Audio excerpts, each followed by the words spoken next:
Hello and welcome to Ask Dr. Dora.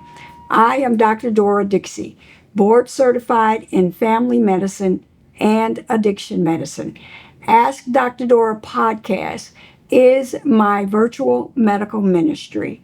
And today we have the honor of having a conversation with Benny Jones, and he is going to share with us his recovery story. Hi, Benny. How are you today? Doctor, I'm all right. How you feeling? Good, good. I do want to thank you for being willing to talk to us about this sensitive subject. This is an opportunity. This is a great platform to talk about such a thing. So I really appreciate you. Wonderful. Yes. Wonderful. Well, we're just going to jump in with some questions, and you just take your time and answer. If I ask you anything that you feel uncomfortable with, just say, I don't want to go there. I'm And like, we'll nah, just... you know what, Doc? Nah, you didn't hit the spot. No, just nah, yeah. Okay, so let me ask you one first question. What responsibilities or relationships were most affected by your marijuana use? We can really say my friendships. Now, although it is a substance that can, hurt you in a way if you abuse it, my usage at the beginning, I ain't gonna say it put me through a psychosis, but I started to realize a lot about people, about my surroundings, but not so much of because the drug woke me up or anything, but because of the fact that, we were all doing it. So say you grew up with these people, y'all didn't start off, smoking together or drinking together or anything like that. Y'all didn't start off doing that. So as y'all get older and y'all start to, connect through this substance, other people's lives and what they going through and however they use this substance can affect or have an effect on you rather. So my one relationship that was really affected was with a friendship that I had since I was about 13 years old. And we just fell out last year officially, but it was I'm trying to find, let's just say it got violent, not because of the drug, but with knowing that we use this substance, I started to see how it slowly deteriorated him because of, because I knew that he used it heavily, more heavily than me. So I ain't gonna say I ran away from my friendship, but it affected the relationship because it affected all of us, being that it's a substance. So, Benny, tell me, what were some of the negative consequences? And we'll break it down into categories. What was the negative in school? Then we'll do sports, and then your extracurricular activities. All right, so I didn't really start using marijuana until college. So in high school, I had like pretty healthy habits. I was a football player, so I played sports all throughout high school. So I was really against it. I used to contradict people that used it. I was always like, oh, why this person always driving this far? Like we in Indiana, and the place that they get the weed from is in Chicago. I'm like, man, why they driving all the way to Chicago to get this? Now we gotta, cut the trip short real quick and then go do that. And then, so I used to, do a lot of contradicting. And then I got in college and I met a few people, and I wasn't doing it at first, but then when you got some, cool guys that you trust and they say, yo,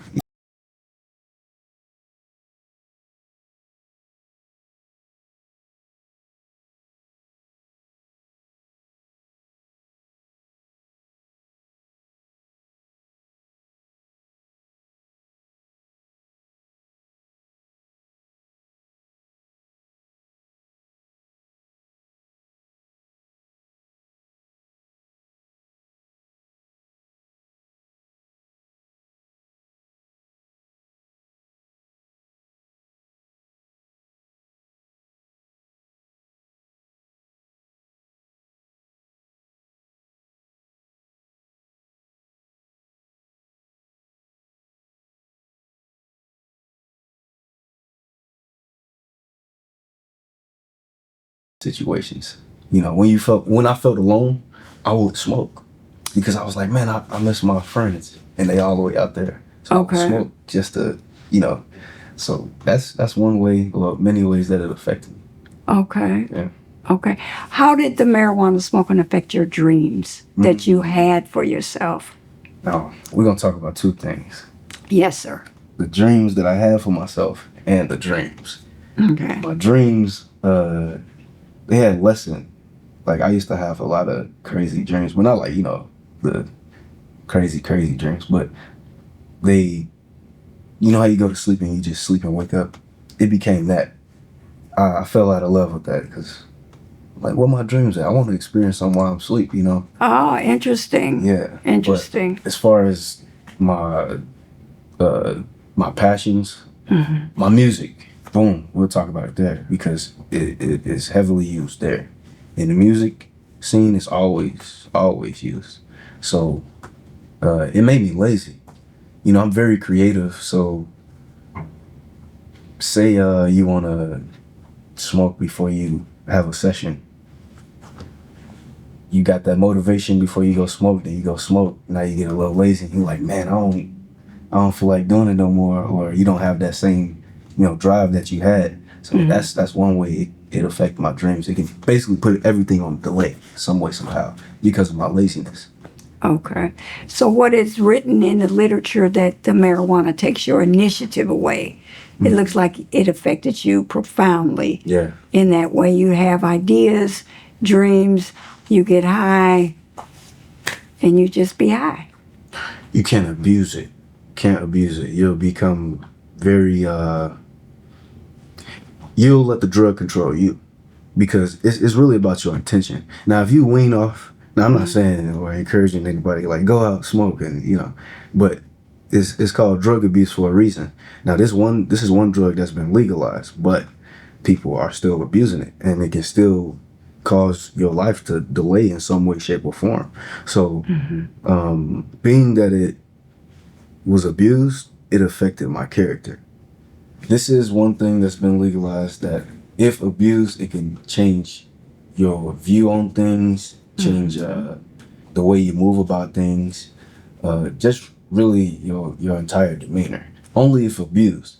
So if you would want to be a marijuana smoker and use it comfortably, like while you pursuing everything and you don't want anything to lessen, you have to have a certain discipline with it. Like you got to be able to tell yourself like, oh, I'm gonna stop this for a month so that I can be able to, if I want to use it and enjoy myself, I can use it and still like go about everything that I want to because of the way that I'm doing it.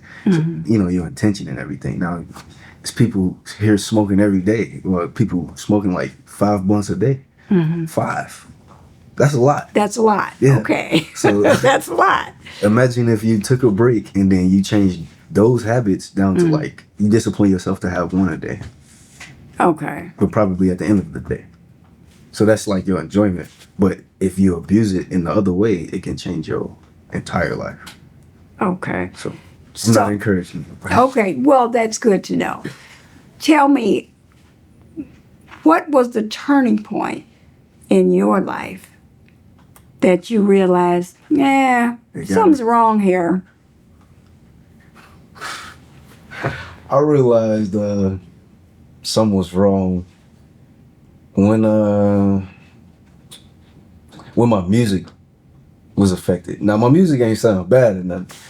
It's my drive, because before then, I was this hype guy, and I'm still hype kind of, but I became conservative now. But then I was just really, flowing with energy. I still got it, but it's different now because of what I conditioned myself to. So my music, I probably might have 30 more songs than what I have now if I would have never, gone about it the way that I went about it. So that's one thing that caused me to be like, oh, hold on, I don't feel like recording. Oh no, something wrong.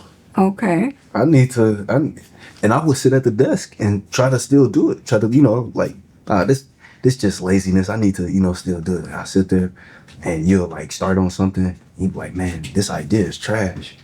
And then you delete. You be like, boy, before you know, you got an empty canvas again. And you be like, man, I'm gonna just Try to get it tomorrow. Huh? Later.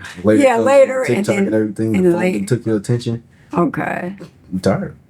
So you were easily distracted from what you needed or wanted to be focused on. You can say that. Yeah. More That's so what it because I sounds was tired. So it became a health thing. Oh, okay. Yeah, I was tired. Became tired. You mean physically tired or emotionally tired? Both. Because of my intention. I was smoking for the wrong reasons. I wasn't smoking for enjoyment. I was smoking to mask, to cope. So that was the form of abuse. So what it did to me was conditioned me to be probably in a depressive state. Okay. Because of every time I went to smoke. Okay. Or how many times I smoked. Okay. So what was your process to go from smoking to not smoking?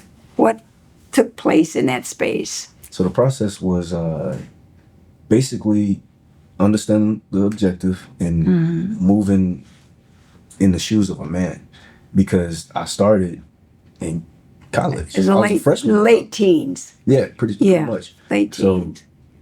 So I did it once in high school, Okay. but I ain't like it. Okay. So it wasn't, a habit or anything. But it just came with a lot of alone time. You see, what God will do is, when you start to reverence him in your solitude that you didn't ask for, because like he'll start taking things from me. He took college from me because of how unfocused I was, and I had an objective there, but I lost focus. So he took it from you, he'll strip it from you. Then while you're in solitude, you begin to reverence him, and then from that point, you start to basically move about everything, and you're trying to get back to your original tracks. Okay. So it's like once I started to reverence him, I'm like, man, what do I got to do to be who I was? Okay. Because he'll start to talk to you through your thoughts. Okay. So you ask that question, then he'd be like, oh, I gotta do everything that I was kind of originally doing, but I gotta wean off of what I'm doing now to go back to that point. So I had to realize my original objective, and that's I'm somebody. Okay. And if I'm gonna be somebody, I can't be, caved in a room, all depressed and everything, and smoking myself out all the time. Okay. So I had to basically put the blunt down and replace it with something else. How difficult was it to put that blunt down? From your No, it ain't expression- crack or nothing. But No, but it is what it is. it's a habit. It's a habit. So how difficult was it for you to go from smoking regularly every day, more than just at night, more than how you intended to now you got this every day, now you're going to 100 to 0? I got a great analogy for you. Imagine how hard it would be for you to not use your phone Okay. when you're not supposed to. Okay. So like when you have the opportunity to do other things, but you take your phone and you're doing this for hours. It's like that. Okay. You want to, but when you put it in your pocket, you'll be like, man, what am I missing? So that's why, so that's how hard it is. Wow. Just as hard it is, if I'm saying this right, just as hard as it is to put your phone away when you're not supposed to use it. What was your life like, let's say the first week with no marijuana? First week with no marijuana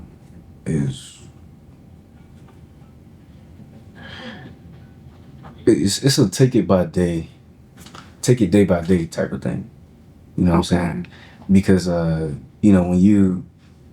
you spend the last week doing it every day, and then you get to Sunday like, we got to get to Monday, bro.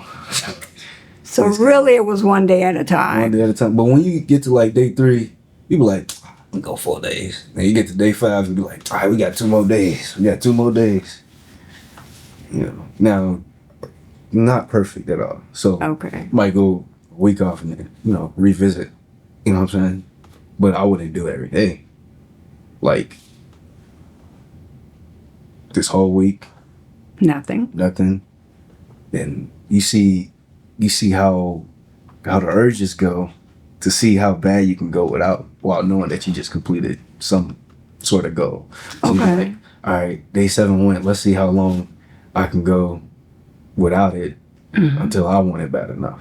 Okay. You know what I'm saying? So, somewhat like that. Okay. So it wasn't easy. No. But, you know, you do it over and over again. Do it over and over again. Okay. Yeah. Most Okay. definitely. Now, as of right now, I'm on a whole fast. So, Wonderful. yeah. So, I ain't gonna count it right now, because we on camera right now. We gotta. But, as of right now, it's not as hard as it used to be. You know what I'm saying? Wonderful. I used to cry. Really? Yeah, only because, you know, you really want to do this, but you know how you got something this close to you that you can just do if you wanted to, but you just choose not to do it for the sake of your discipline, for the sake of your words, for the sake of you want this end result out of it. So all the time that you spent smoking marijuana, what are you filling that time with now? Oh, what am I feeling with? Yeah. So I used to start in the morning. So instead of, you know, just rolling up and doing everything that I need to do with that, I make phone calls. Okay. Phone calls. Let's say it's a Monday, because that's when I sort everything out through the week. If not phone calls, I'm handling things for myself. I write too, because I was gonna say I do phone calls, and What kind of writing do you do? writing out all my plans. Okay. Writing out some goals. Okay. Some that I probably haven't even thought about. Small things like just occupying my time. Probably coloring. Fine. Whatever works. Anything that can work my brain. Okay. Or my music. That's right off back. So I could be writing that like 20 times. Okay. That would be anything. So Okay. but just things that I don't think about. So who thinks about color? Who thinks about going out for a walk? Who thinks about giving $1 to 3 less fortunate people? Right. If you could. Or Right. whatever the case may be. Right. Just making that a goal. I'm going to do something good for somebody else today. Wonderful. Or do something good at this time of the week. Stuff like that. Just really planning it all out so it can all be organized, because with all that smoking and everything, you can become unorganized because of your laziness. So, yeah, I don't want to be unorganized. I hear you. Many people that are in recovery for many years or just a day, there are situations or people or things that cause them to want to go back and use the drug of their choice. So how do you cope with your triggers? But first, what are some of your triggers, and how do you cope with them to keep you sober? Okay. Now, I'm not an angry person, but people can really antagonize you to the point where you can become stressed. Or just stressed, period. Like stressful situations. I don't make a lot of people mad, so confrontation won't be a thing that, causes me much anger. But anger can definitely cause you some stress. So stressful situations is a trigger. I can't really point out what in particular, because I try my best to stay out the way. I love my vibration, and I don't extend it to mad people. Okay. so I try to. Okay. I'm very put up in a way. I'm to Okay. myself. So I deal with the triggers by just shutting up for real. If you talk, you get yourself in trouble. Or Okay. You I talk like yourself that. into some I mess. like that. Yeah. If you respond to something, then you putting alcohol on the fire pretty Right. much. Right. So Right. I just be quiet. Okay. If that's working, that's working. Or yeah, because I was gonna say work out or walk, but it all consists of being quiet. Be quiet and listen to some music. Okay. Listen to some music. You have mentioned several times, many times during our conversation, music. You just bring up music, music. So tell me about your music. Number one, tell me about your music Okay. and how was it affected by your drug use, and how is it now? So tell me about your music. So my music, I could tell you how it was before. Right. No, Tell me I'm about saying, your like, music. Period. oh, for sure. But as far as because I was creating long before I was smoking, so Right. I could hear the difference in how. But I was still younger too, so I had like a much more immature sound. A sound on what instrument? Well, I play pianos, drums, but I sing. Okay. So I'm a better singer and drummer than I am a piano player and everything. I'm a producer and everything, so I can maneuver my way to making my music. Music is my entire identity. Okay. I was born into music. It was not my choice at all. Anybody that know me on this camera, 'cause I'm gonna put this on my Instagram. Anybody that know me, they know that music was not my choice. Okay. Because the reason that I'm born, well, of course it's my mother and father, but my family. Like the reason why I'm born musically is because of my family. I have a musical family. Okay. Like they've played for a few of your favorite gospel artists, a few of your favorite R&B artists, a bunch of artists. I got an uncle that's playing with Tim's right now on tour. Music is my identity, but Okay. it first really broke out of me around 7 years old. Oh, okay. So yeah, I've been a part of music for quite a while. So what happened to your musical life, your musical identity, when you were getting high every day? So what it did was it created a different identity because my habits turned into a characterization. So, if you don't know how to play drums or don't know how to play a piano and you just learning, they give you those beginning steps and everything, you're going to start there. And then they, teach you stuff to progress. So the more you keep playing that, you'll be a professional probably in a few years, but like playing on grand stages and everything. So that can become a passion through your habits. Cause practice and everything, practice can piss you off because you're getting it wrong a lot. Okay. But the passion is created because you see how close you're getting at, what's sounding good or whatever.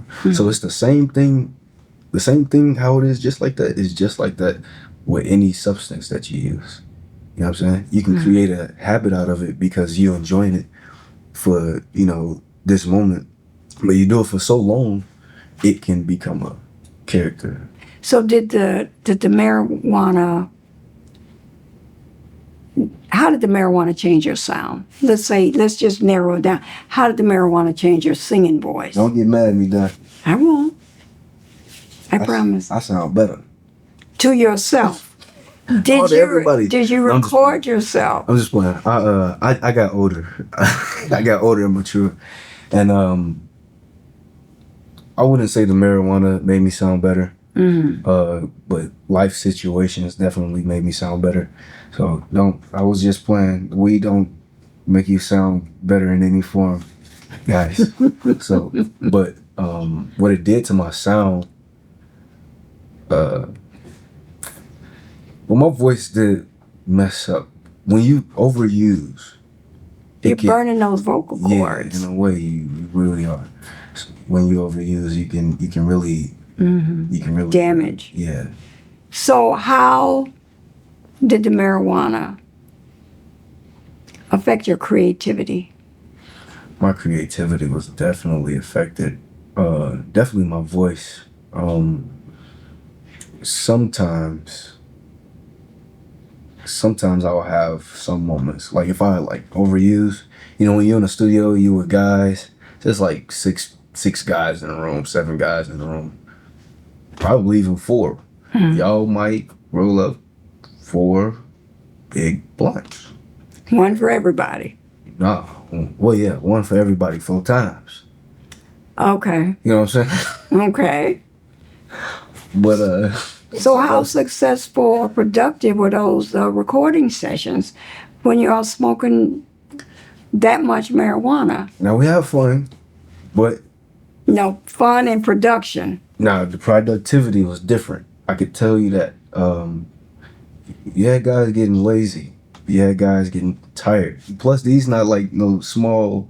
I understand. Some of them be about this big, this big. Fat ones. Yeah. So Okay. it's a thing where the productivity, because of how much we intake before we even start on the project, it can be really, it's different.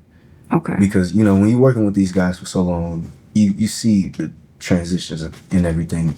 I pay attention a lot, so when we didn't do much of that, we'd like get right into the project because we'd be so excited to work. Like, man, we finna get some studio time. I remember when I didn't have a laptop, when I didn't have any equipment. So when I had the chance to finally have a little something, I was excited to work. I didn't care about no smoke. I didn't care. I woke up, I went to work. I came home. I couldn't wait to come home, not to get on the phone, but to get on my computer and make something new. Okay. So, working with guys, and it'd be like 4 guys in the studio. Younger us, we definitely got into the mode immediately, and it was twice as effective. Although we were, less mature and younger in the voice and younger in music, the way it felt is definitely different now. You smoke all the weed now, y'all enjoying it, yeah. But then it's time to record, and you like, man, I'm tired. I do not want to record. Like that drive, go away. Okay. I want to record, but it's like I feel tired. I want to sit down. Yeah. So what I'm hearing you say, what we touched on previously, that the marijuana definitely takes away your initiative to achieve the goals that you set out for yourself at that particular time. Almost take your entire willingness. Almost. Not. It don't make you stupid or anything. It just make you less willing. Like, you know how the harder drugs like heroin and crack make you not go pick up your kids? Yeah. It's make you not want to take out the garbage, make you not want to clean up your room, make you not want to clean your car out. Okay. Make you not want to go outside. Okay. Sometimes. Okay. So now, when you go into the studio now, oh yeah, what's the difference? You run in there excited, you ready to work. Okay. You calling everybody out, not in a prideful, bossy way, but in a charismatic way. Like, sound man, you ready? All right, man, you ready to get in the booth, man? Let's do this. All right, you got the lyrics. We're finna do this. Who ready? All right, I'm ready. Let's do it. Y'all ready? More energy is more. You extending it to other people, so you become more of a vessel than anything. Okay. So I want to give you an opportunity to tell us about how your relationship with what you believe in and your interpretation of who God is. How was that relationship in the beginning, in the middle with the drugs, and now? So you know how they say, God works in mysterious ways. Yes, sir. I was already present in God. But as you grow older and you go through certain situations, it draws you closer because of the long suffering and everything. Right. So I was near him, but I was I was yearning for things in the world, like college, like girls, like friendships and everything. So that was before I even went off to college. That's me graduating high school and everything. I'm like, man, I can't wait to do this stuff. I didn't know how much bad was out there. I'm just like, this look exciting because I've been put up all this time. I have no individuality. Well, I did have individuality. I didn't have independence. Right. So I was yearning for that stuff. So when it came and I got everything that I wanted, it was all cool and I do it every week. And then you get pulled, but you don't know why. So you get pulled away from God? No. You get pulled away from what you were desiring or what was pleasuring you in the moment. Okay, got you. That you thought was good for you. Okay. So he pulls you from it, but you not knowing it. You just thinking it's something bad in life happening. Like, oh my God, I just lost my job. I'm finna lose this house now. Say you react like that, but you don't know God as much. He'll take that house from you. He'll take that job from you, and then you'll be in a solitude that you didn't ask for. And so in that solitude, you'll be up there, thinking until you reverence God. You'll be like, you know what? God, why? Okay. Could you reverence God when you were high? Yeah. Yep. Yes. You could? Yeah, I'm gonna get there. Okay. Take your time. Yep. So you'll be asking them like why, or asking them any question, because it'll turn from why to why did this happen, or could you explain to me in some type of way, shape, or form, how could this mean this, or whatever the case may be. And so I tell people all the time that God speaks through scenarios and situations. So if you ask him a question alone, he'll show you through a situation or a scenario what the answer is. Like you telling them, like, God, if this person isn't for me, remove them out of my life. Right. And then you find out that they like your friend. So, but they won't leave you. They like say you haven't found it out or anything yet. I mean, they haven't found out that you found out. And you like viewing from afar. He gives you an option to be with them or to leave at the expense of the answer, for lack of a better term. So you like, all right, I'm gonna leave because this is God telling me that this person isn't for me because my heart just told me that they did this to me, and so my mind knows this. Okay. So as far as it fully gripping you, like God fully captivating you in the moment, he'll answer you right there, and it brings you closer to him because you'll start to remember the question that you asked him originally. So you'll start to ask him more questions like that. As far as me, it happened to me just like that when everything was pulled from me. I ended up not having any money to smoke. So you couldn't smoke even if you wanted to, huh? I had to be fully conscious in God. And it was more spiritual than anything. But I didn't realize that in the moment until but now it's gotten to this point. They had got to the point where I started going through situations that brought me so much stress that I'd be rolling up and talking to God, smoking and talking to God. And in all honesty, I can say that's the most personal relationship that I had with him. Because I'm not hiding it from her. And now I'm not encouraging anybody like, yeah, you can roll up and talk to God. I mean, you can, but God isn't he's not an enabler. So he would prefer for you to be sober minded when you speak to him. So, because you want to ask the right questions. That's funny. But I've smoked and talked to God. Okay. That's how close I got with God. Okay. Because I think that's what you was asking. Like, now I'm just trying to understand the process. Yeah. So now that you're not smoking, are you more intimate with God? Yes. It gives you a very strong purpose. Very strong purpose. It led me here. Talking to you. Okay. So, and we talking about this. Yeah. So, come on. You can't tell me this not divine. We talking about this subject. I was already doing this very thing and I'm talking to you about this is how God works, pretty much. Okay. He'll lead you in rooms that you almost didn't. I ain't gonna say didn't ask for it because I wanted a podcast. I'm not gonna lie, like this is not my podcast, but I wanted to be on the podcast just. And that's fine. Yeah, so it happened just like that, and it happens to be on a subject that I'm partaking in for the betterment of myself, of course, but like it's on this specific subject, addiction and drug use and all that Right. stuff. So Right. that's how God works. Okay. So tell me, how do you feel right now after bearing your soul to us? A vessel is a vessel for a reason. Okay. So vessels are connected to the source. Mm-hmm. Just as the heart is connected to the veins in our arm. If I didn't have a vein in this arm, none of these fingers will be able to lift up.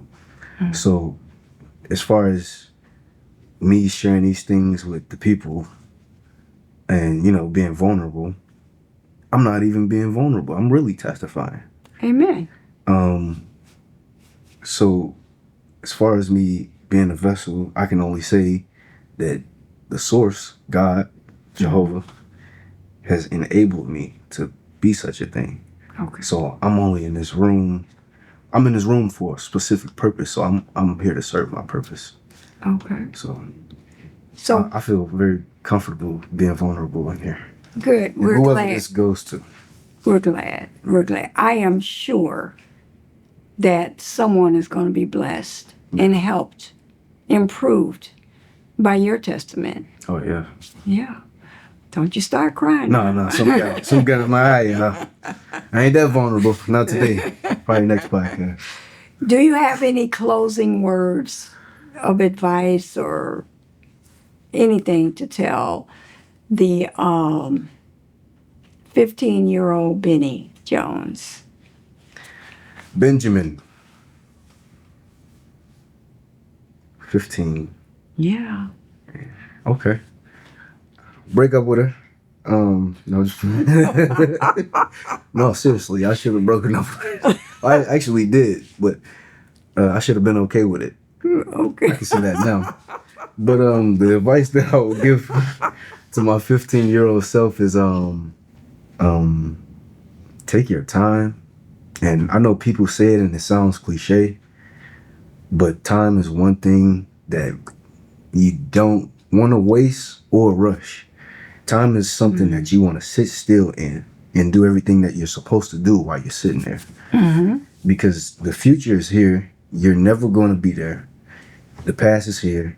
You've been there, but you're never going to be there again. Mm-hmm. So in order to make the future to look better than any past that you've ever been in, focus on right now and work with every tool that you have so that you are inevitable to succeed.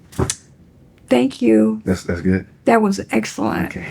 Thank you very much. I wrote that. No, I was playing. Yes. Thank you all for listening today.